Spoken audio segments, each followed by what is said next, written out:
Hello everyone. Welcome to my teaching learning session. We continue with BPCG 172 Youth, Gender and Identity today. We're going to cover block 3 to block 4, which is going to talk about how gender and identity are so related, how gender identity and youth can be connected and impact our development and even be impacted by globalization. Unit 6 is going to consider gender, youth, identity, and sexuality, characteristics, behaviors that they're associated with a certain sex trait. That means gender is something that is going to speak about what do you hold as an expectation of that gender. So, if the society constructs and gives you an emotional expression of being a male, it will also hold an expectation what a male should do, what are the gender rules, what are the expectation, what kind of an expression you should give, like the male, which is the gender male that we have. Also, when we speak of understanding genders and its ways are historically constructed. So, speaking of historical construction and cultural construction, that encompasses how society supports you in construction of gender. Gender identity is the first paramount aspect that we should speak about, because if we have a gender, we equally need to have an identity. It's one of its foremost expression.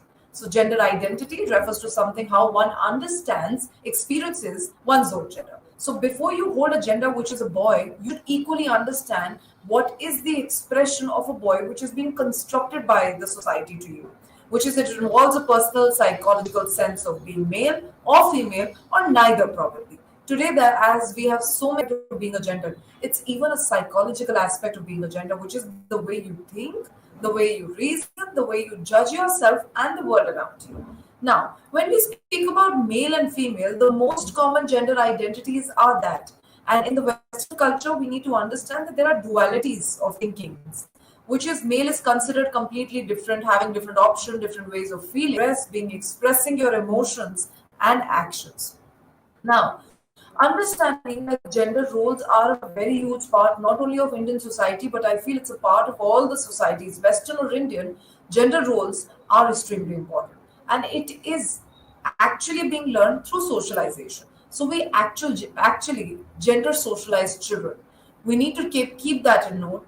Sex is identified at birth. Gender is not identified at birth. It is something which is constructed and children themselves constructed. So it is something that you will see that children are constructed by the age of 4.5 and 5.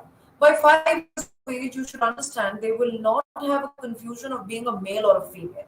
Now, gender socialization is what? Socialization is a process of you telling them the culture. We tell our generations, upcoming generation, of how to connect with one another, how to transform one form of understanding to another when it moves to another generation. Similarly, is gender socialization.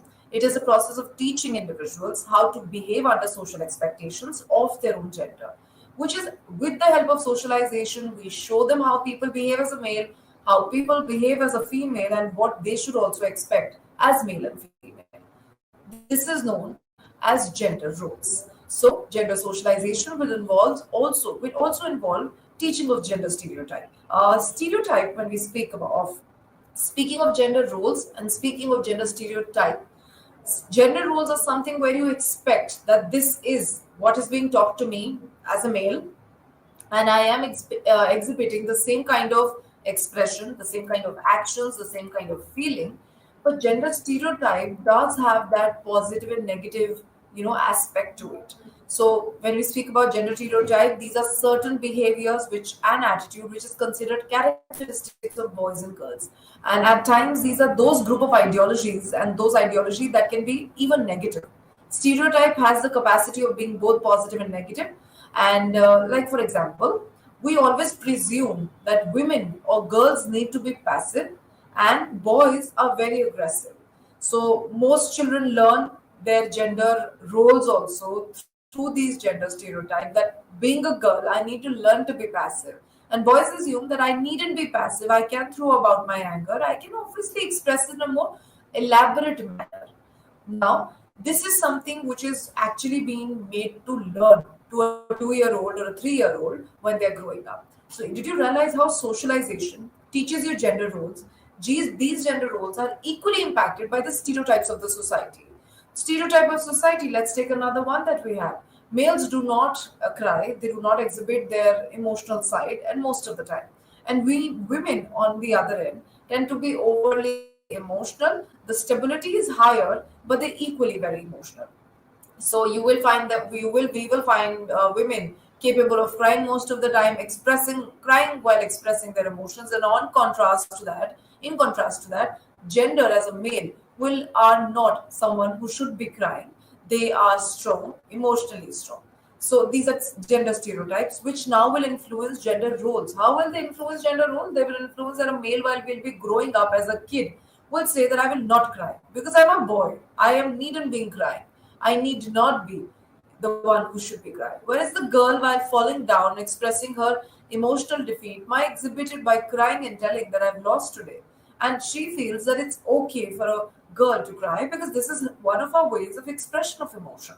So, did you realize when we talk about gender socialization, gender roles are formed by that, and gender roles are equally influenced by gender stereotypes. Now, speaking of next, agent of socialization, which is gender socialization. So, when we speak about gender socialization, we need to understand we are utmostly, I feel, mostly socialized by our parents, which is the primary group.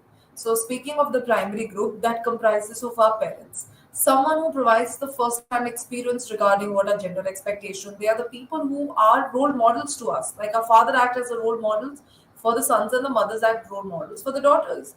Parents expect boys and girls to have gender and relate the gender differences in terms of their abilities. So while they're growing up, parents experience and feel that it's important for their children as boys and girls to role model the same attributes that they are holding and exhibit the correct gender roles. So the first experience comes from parents. Parents are there with us every day. We have a face-to-face interaction. We learn from them, etc. Now, moving next, one way that the parents can make us learn gender role is socialization, which is social learning.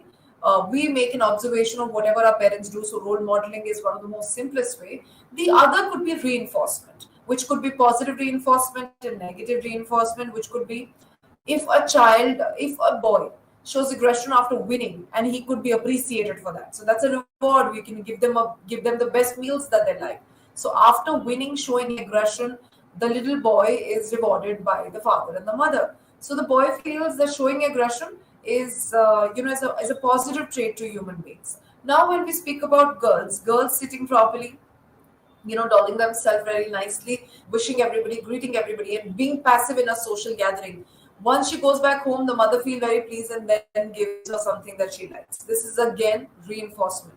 Reinforcement is done so that we are able to make them learn gender roles so that the desired behavior keeps actually shown, has been shown by her in a social gathering. Now, moving ahead, there's another I feel another primary group which socializes children for gender roles are teachers and schools, where we have schools comprises of not only teachers but also peers and curricular materials, and which are the primary source of gender socialization. And curriculum means the textbooks, the stories that we have. They also have some stereotypical pictures, text which is associating them what a boy should look like, a man should look like, and what a girl and a woman should look like. So again, text, books, learning, peers all reinforce us in terms of learning the gender roles. Then we have peer interaction, which comes under gender socialization. Children tend to play with their friends of the same gender, at times opposite gender. These interactions make them learn the similarity of the same gender. This is the time that they learn what is an appropriate behavior as a boy and what is the appropriate behavior as a girl. And with over time, when they stay with the same peers, behave in the same pattern, it keeps getting reinforced, it keeps getting strengthened, and they learn that this is the kind of gender that I'm associated to. Now, moving ahead, another kind is media. Media is one of the most far reaching and one of the most influential source, I feel, for gender socialization.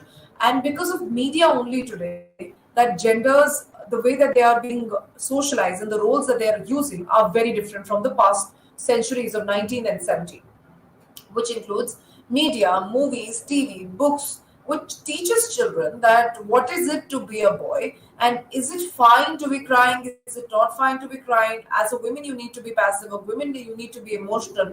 All of this is coming from media.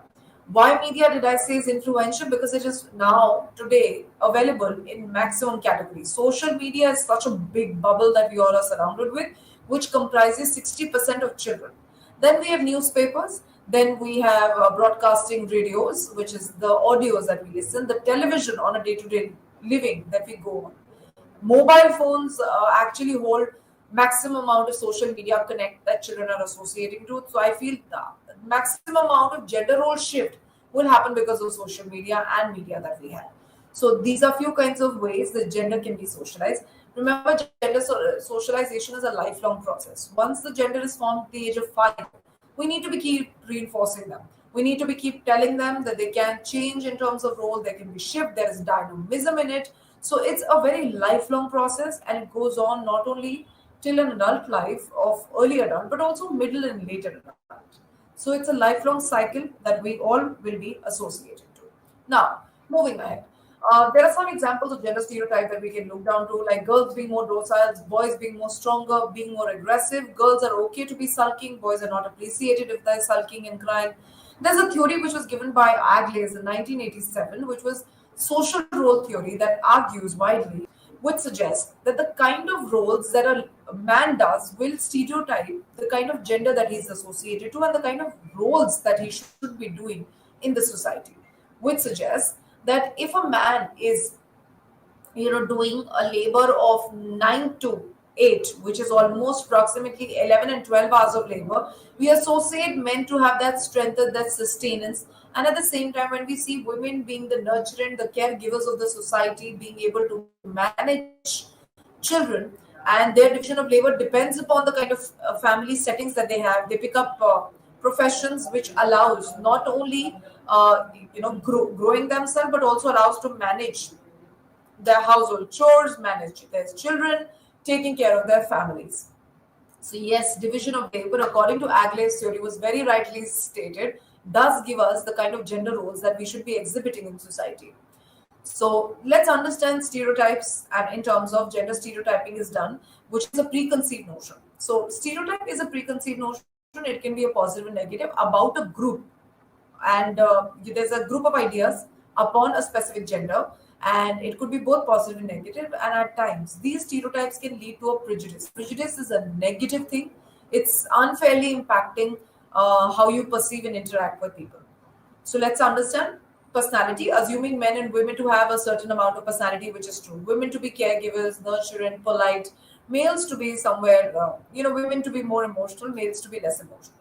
And domestic life, assuming what they do in their world. Occupation, assuming the kind of profession they pick up. And physical, in terms of assuming women, how do they dress up. So in same types, the male stereotype, when you see all of these, domestic life, occupation, physical, and personality, males are natural readers considered. Males are tend to be good in maths. That's like something that I've heard also from my early years of life, that boys have a bigger brain and they tend to be great at maths, and women tends to be good with language skills. That makes us emotionally more stable. That makes us emotionally more uh, you know nurturant and caregiving. And men are doctors and women are nurses. These are also like stereotypes which are built up by men, where because of which many areas and states allow women to be nurses, to become nurse, will be taken as a better state of profession than becoming doctors. So see how gender stereotype can actually shape the change of your society. Now, moving ahead, we come to Unit 7, where we are going to talk about youth identity and globalization. Is that globalization, the kind of exposure that we as a generation of 21st and 22nd to be moving, is being impacted not only in food cuisine, but the way we dress, the way we have our families, the kind of social norms which are becoming acceptable. There's a drastic shift. The kind of professions that are coming up in society, the fashion that we hold on to, this is all impacting the youth identity. What do we understand by youth identity?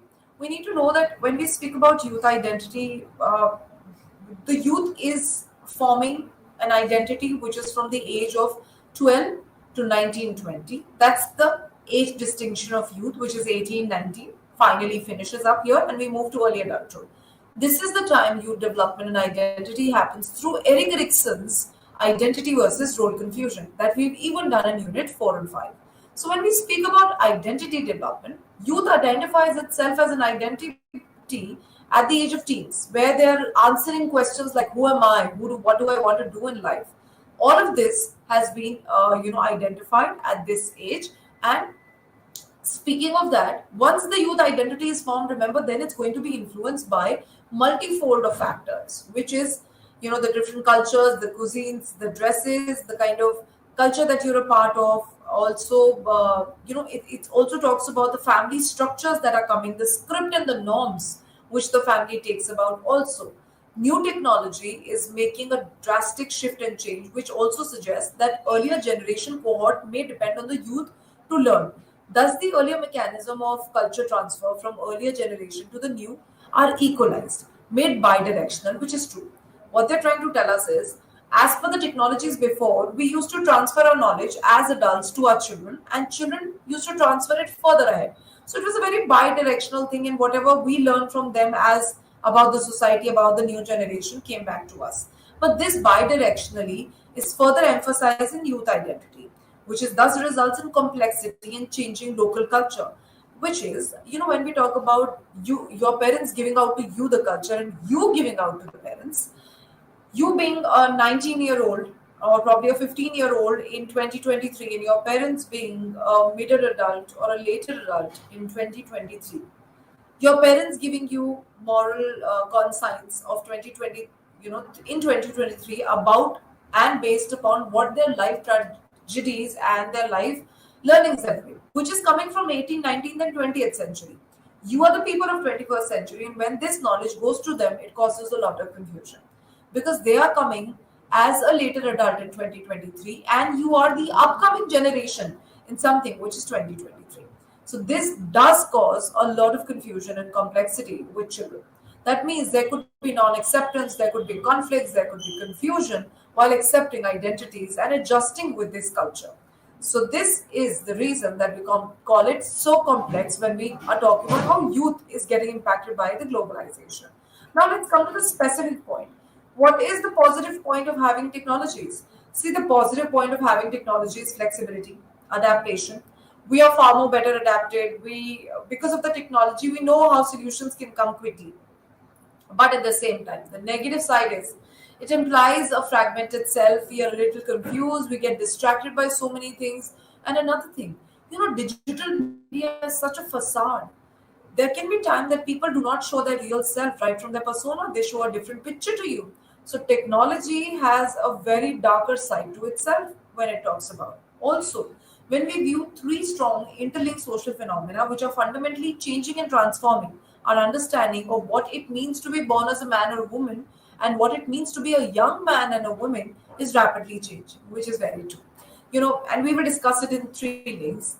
Why the globalization, the technology upcoming is changing our ideology of what we are as a growing man and a growing woman today. First of all, gender identity in globalization is obviously associated to power relationships. In the times of 1980s and 1990s, power relationships were never discussed. We did not have the concept of having power relation. We did not have that concept of having any sort of power being held by any other gender except males. But today, for example, if information is power, the traditional locations of power was in urban areas. But with globalization, rural areas would have also have access to new media and internet. So see, when we talk about power relations, here we understand genders are also being fragmented, and at the same time, areas are also receiving a huge amount of information, which can bring about the change in that. Which is, in the earlier times when we speak about 1980s and 70s, we hardly had a movie screen, elaborately in the society. So I did realize going out for a movie for a family in 1990s would have been a huge thing because there was less amount of identification, less amount of media which was available to impact us and for us to go in. But now in rural and urban, these cases are same. We have numerous multiplexes that allows both the rural section and the urban section. So today the internet is in that small forms available to the society, like a smaller phone. I feel the small phone that we have, the button phones are now available with everybody, even in the rural section that we have. So that's how this entire shape and globe is changing in terms of technology. Also, when we speak about girl or women, in the earlier times, when we speak about gender identity, women was not allowed to go anywhere. They were alienated they were secluded to homes. They were, yes, homebound. They felt they were the nurturers and caregivers. They were not allowed to go to the panchayati system, to district, to go to any office, earn a living. This was all something which was not possible. But now this is possible in the rural areas also, because of a mobile phone. A smaller mobile phone, an internet connection can make you work. Take degree courses. It allows all. Now the second challenge that arises is the authenticity, which the media and globalization is coming.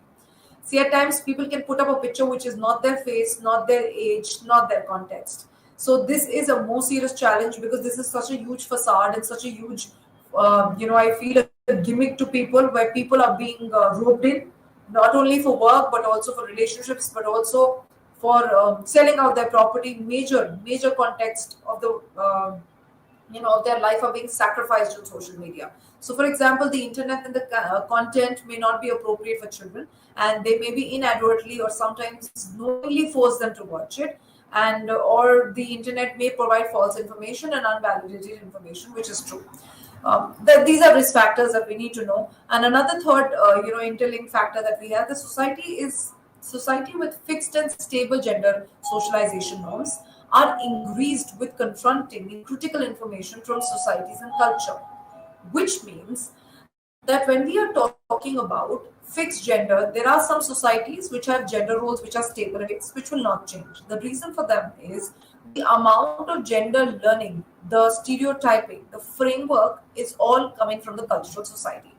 So, speaking of that, the cultural society has taken and given so much learning that they feel that this is how, it could be religion, it could be probably a segment of the country, it could be a faith, it could be a hope, it could be just a way of living that takes over an entire district or an area, and they tell you this is how your genders are. So there's an example which has been given where one section of our country feels that women to be has to be in in vials, and they should be covered, and it's considered to be appropriate.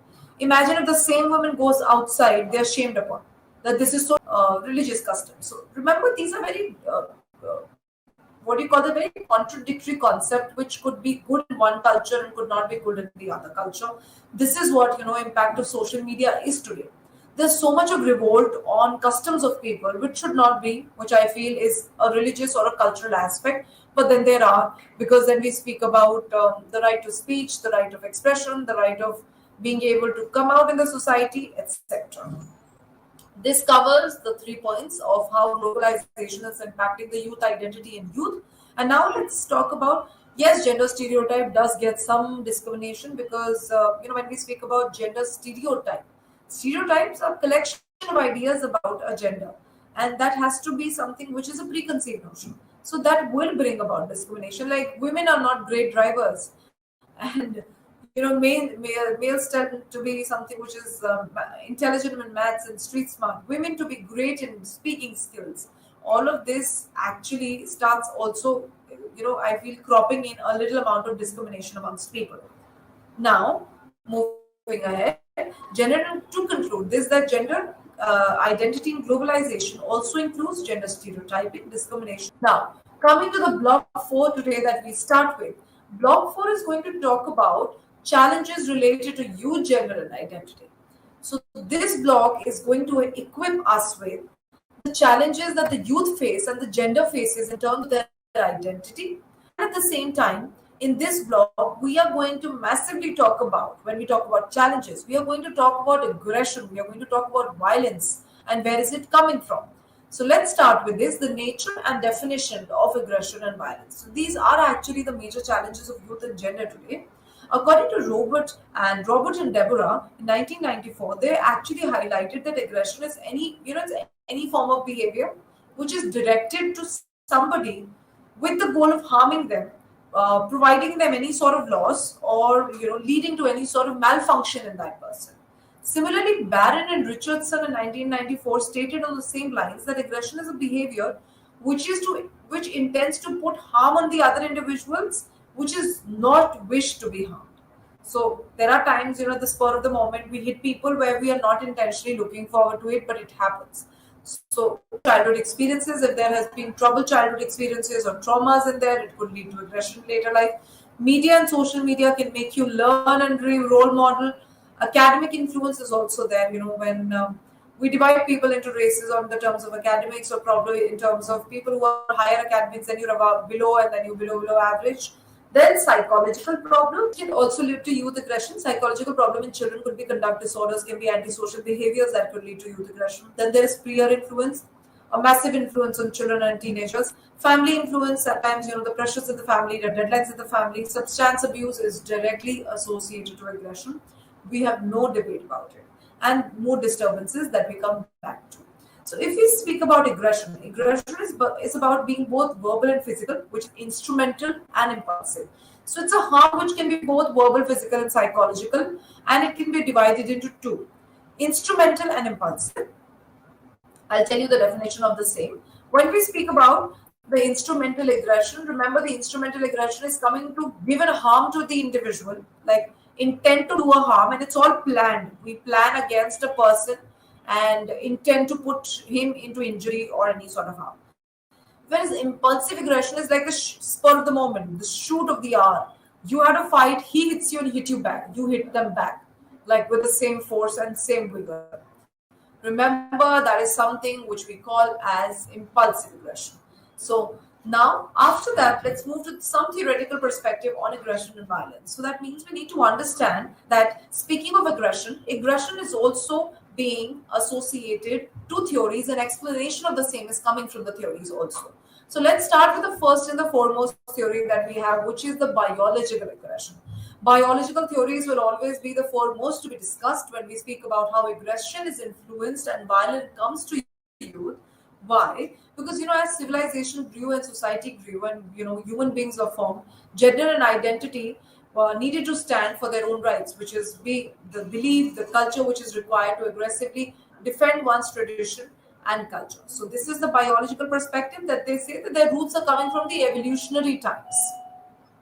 Also, aggression, according to the biological perspective, is innate. We are born with aggression. This is one emotion, one need, which we all are born with. And when we say that it's innate, remember, it's always self-directed.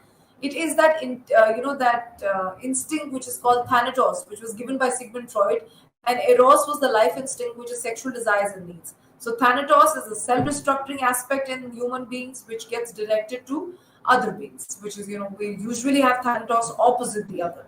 It will always stand against the others, and unless properly addressed and channeled, aggression and violence will always be coming out opposite the other people, which is this death instinct is going to be practiced against other people. Now, speaking of the drive theories are very different from the Freud theory. Freud possessed the fact that the internal drive to harm other people comes in the form of thanatos. And when we speak about something which is eros is something which is life instincts, something which is sexual desires. This from the drive theories are very different, because drive talks about you being driven to anger, you being pushed to aggression. So thus aggression is caused by external situation that creates the motive to harm others. So remember, pushes coming from the outside. This could be you've been insulted by somebody today, and that impent emotion all clubbed up, all surrounded in the mind, and you want to harm the other person. Remember, that will be taken as a drive theory. Why? Because it's coming from an internal force. You are frustrated. You want to now release that frustration, and that comes in the form of aggression. So that's the reason it's different from the Freud's concepts of biological theories. After the drive theories, we come to the social learning theory. One of the most famous, and I feel it's one of the most loved theories that we have, and simple. Social learning, like the term suggests, is it we socially learn. We are individuals who learn socially, which is we tend to role model other people's behavior, and aggressive behaviors like the other behaviors are also learned. We imitate and observe other people's behavior and feel if they're being rewarded and reinforced, we feel it's the reinforcement. If they are liked by doing such a behavior, I'll give you an example for this statement. Like, for example, there's this adult who is streamlining everybody and telling them how to behave, how you should be, and be very loud and aggressive onto other people. This is being observed by a child. Let's take an example, a teenager. The teenager is more role modeling that adult, and he feels the aggression, the force that the person has is so good. People are listening to him. Now the child or the teenager is going to imitate the same thing. Why? Because he is being rewarded that other people are listening to him because of that aggressive behavior, that instinctual need that he's exhibiting to the others. So this is how social learning theories is always surrounding us. Another example, for instance, we can also take as an example as given on my slide that you can check, that one may acquire certain behaviors through direct learning and observation, which is when we say, for example, in a family, in school, by teachers, by peers, by television, violent aggressive behaviors. It's all coming from the television. And this was explained in the Bobodol experiment of Albert Bandura that children do learn. Children who are more prone to violent TV viewing and videos tend to be more aggressive. Social learning is constantly happening in that field. This completes with social learning. Let's move to general aggression and model by Anderson and Bushman. This was very current model, 2002. Proposed that general aggression model is stating that we have a very comprehensive concept of aggression. It means it accounts that aggression starts from a host factors, may cause the aggression. There are other social intruding factors which will involve cognition, thinking, reasoning, judgment that process your behavior and then you become aggressive. So there's an input, there's a processing that happens, and there's an output. Until the time we reach the output, there is influence coming from the cognition, from your decision, external the aggression or decrease the aggression. So this is Bushman and Anderson that we have. And yes, as I said, social learning theory just says too much of video, aggressive media can lead to you aping aggression. Now, let's understand what are the factors that are actually determining aggression or violence. Are there any factors which actually tells us that aggression is bound to happen here? We can take care of it or reduce it. So see, gender differences are aptly stated. When we speak about gender difference, we need to know that sexual differences does lead to more aggression in one gender and less in the other, because testosterone hormones tend to make males more aggressive, and women do not have this hormone at a higher level, so they do not tend to be that aggressive. So this is like a biological gender difference that we have. Another factor which determines aggression is our personality. Like type A personality patterns are extremely competitive, always on the edge, always feels that they're overloaded and worked up. They tend to be irritable. High chance of frustration in these people, and high chance that they are more aggressive, more violent to others. In comparison, type B is very relaxed, calm, taking its own time, less competitive. So they tend to show lesser aggression. Now, moving ahead, use and consumption is another personal factor, which true.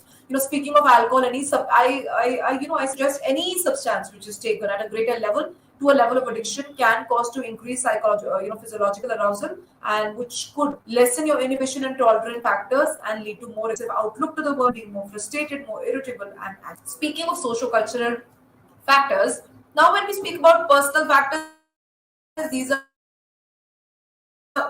personally within the person. If you want to make changes in it, remember lesser use of alcohol and substances. Another could be personality changes in the individual can help and support the person, which is grooming the individual to be less frustrated, not being on the edge all the time. A little amount of grooming can lead them to be more focused and calm. So these are personal factors which is embedded within the person. Now we speak about social cultural factors. Social cultural factors are something which will also be equated as an external factor, which is coming from society, coming from social norms. It's also coming from our cultural, I feel cultural norms, cultural terms, cultural stereotyping that we are surrounded with. So how does this leads to aggression and violence? See, the kind of role model a culture has will always make children to be instinctually aggressive. A very big example here is, when we talk about extreme Asian countries like Japan, their males do not exhibit aggression as a role modeling feature. You will find males are subtle, calm, and more on the bar of keeping under control. That's the reason that if we look at people in the extreme Asian areas, aggression is not considered to be a valuable asset. So you writing aggressive approach towards my plan in a resume, it's going to be completely an offbeat for an Asian country. The reason, the culture does not allow such role modeling. The culture inhibits such kind of role modeling. So see how culture and factors coming from outside can also lead to more aggression or less aggression learning. Now, another factor that we speak about in social culture is parental and parenting practices. See, Dinah Baumgren gave us 4 kinds of parenting, which stated that we have different kinds of parenting leading to different kinds of behaviors. So, we have authoritative parenting, authoritarian parenting, permissive and indulgent and overindulgent. So, the kind of parenting that the child will get, the child rearing practices will greatly impact the child, and we can take it as a determining factor for aggression. How? See, in terms of authoritative parenting, it's like a parenting given by Hitler policies, where your words is the last word.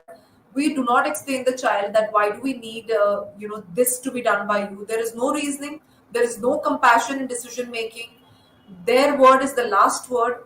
Also, there is no explanation of their rules. So this can make children very frustration, lead them towards violence, can lead them to risky behaviors of delinquency, substance abuse, which can further lead to aggression and violence. At the same time, authoritarian parenting is one of those, one of the most balanced parenting that we have, where parents are equally providing the opportunity to children to speak, to contribute in decision making, make them learn and give them adequate reasons for their judgments. So here, parents, when make a judgment, gives a very adequate reason.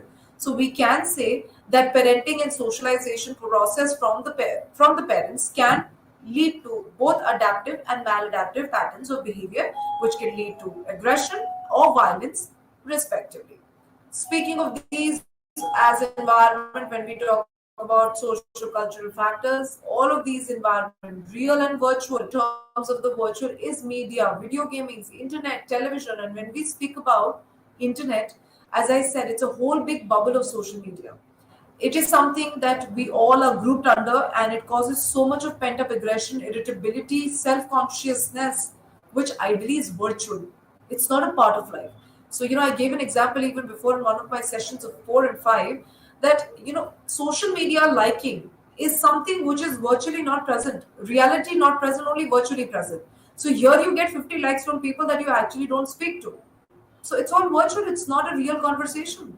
Now, at the same time, what could be the real environment that can impact you? The home, the school, the neighborhood, your playground, and the streets that you walk in every day and night.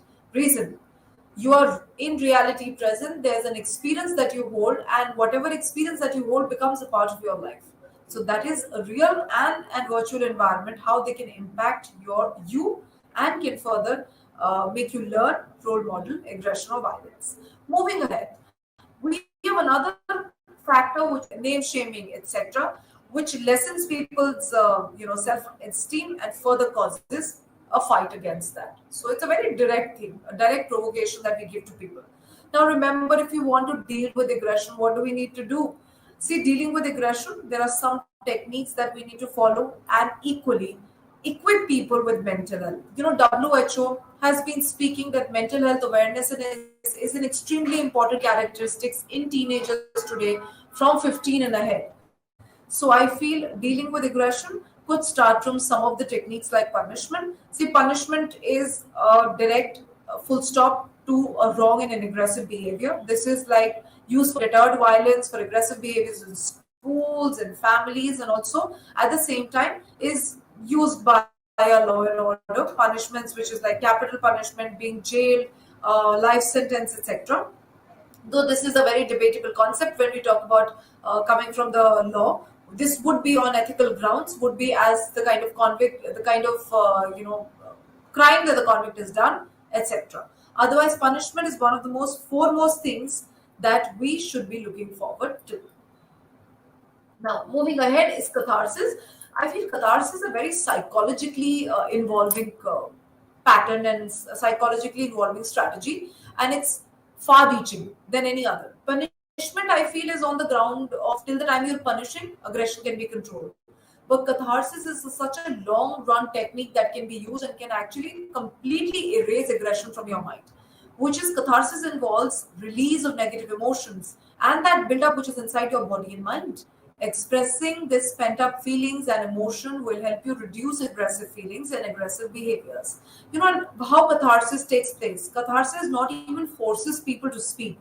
It just tells them to start the conversation and speak whatever comes to your mind. So it's a flow of information which is so constructively used rather than ruminating over you and letting that entire thing stay inside you.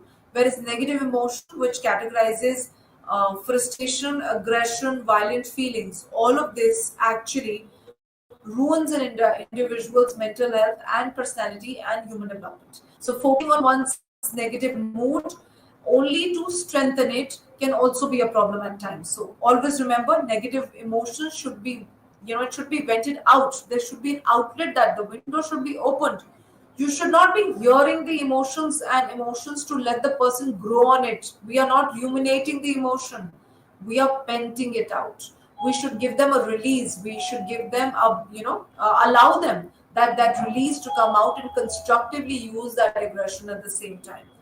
Do not ruminate it. That's not a technique. Catharsis goes in a very contrary direction in that pattern. So, contrary of that, use of that negative emotion could be sport activities. It could be exhibiting in any sort of physical activity. It could be running. It could be, skipping, going for a play, playing an activity, giving out a speech. If you're feeling very aggravated, pick up a topic, speak about it, tell people about your knowledge. This is how catharsis can be a long run, and something which can erase that entire state of aggression, negative mood from your mind and your body. Then we have cognitive strategies. Cognitive strategies will talk about how do you need to take aggression both as an impulse and as a plan. So there are times that we talked about impulsive aggression at the moment, and we have instrumental aggression. We need to focus, rethink, cognate the individual, which is being able to reason, judge well, decide on the problem, and understand that it is not important, for you to actually show aggression at this point of time. Analyze the situation, plan it, and then pour it out. That's one way that we can actually control the amount of emotional outburst also humans have. Cognitively, structuring yourself, which is analyze, rethink, restructure your mind, decide again, don't judge. This all will help you cognitively being able to negate and move aggression away from you. So this is cognitive strategies. That are still social skills training. This should be given to children. Social skill training are for people who completely lack proper skills of social learning. They do not know how to talk to people, speaking aggressively, misbehave, etc. Speaking of that, one of the last format here is that we talk about that we can promote mental health to control aggression. WHO in 2014 stated that mental health refers to a state of well-being, which is state of happiness and contentment, which helps every individual cope with. So, an individual who has a greater mental health, which is greater well-being, state of emotional contentment, will find themselves satiated with things. They can cope up with life. They can, productively and fruitfully work. At the same time, people who have lower mental health, they're frustrated usually.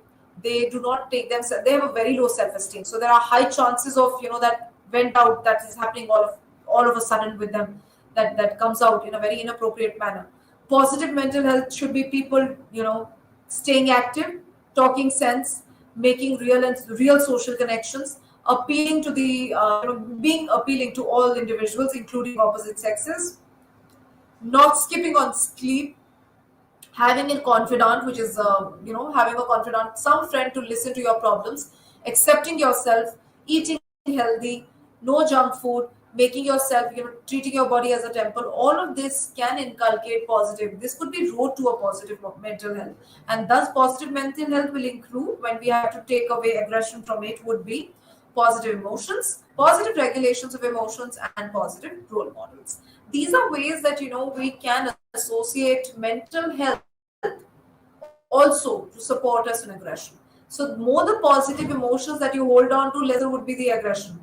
The better that you regulate yourself, which is the better that you're able to remove the negative emotion in your day-to-day living and able to, understand the lack of emotion and regulate it and effectively deal with it. It will never lead to provocation, anger, or frustration. Having positive role models of the world, which are prominent figures, are people who give you the right learnings as per the society. That will completes and state us with the last unit, which is challenges related to workplace. Workplace balance is extremely important, which is the last. Equity and equality in balance is extremely important here. We need to always be striking the balance, be satisfied, be the lock and key fit in the workplace, and it's extremely important having a workplace balance. Why? Importance of workplace balance is it gives you a social sense, a better culture, increased work time, your productivity increases, makes you feel better, you'll be giving better income to the family, and the balance today in our times are becoming a challenge. Why? What are the challenges? Frustration, anxiety, depression, competition, lack of well-being, disturbed family problems, dysfunctional family, unethical practices that we have. And at the same time, competition. Work hangover is such a common thing we all should know. Never think about your work at home. That leads to work hangover and low productivity. And as per the PPT, a beautiful picture to tell you that work balance, life balance are actually withholding all of these challenges that we have. This completes with love work life balance and its challenges. This completes with block 4 and 5 of BPCG 172.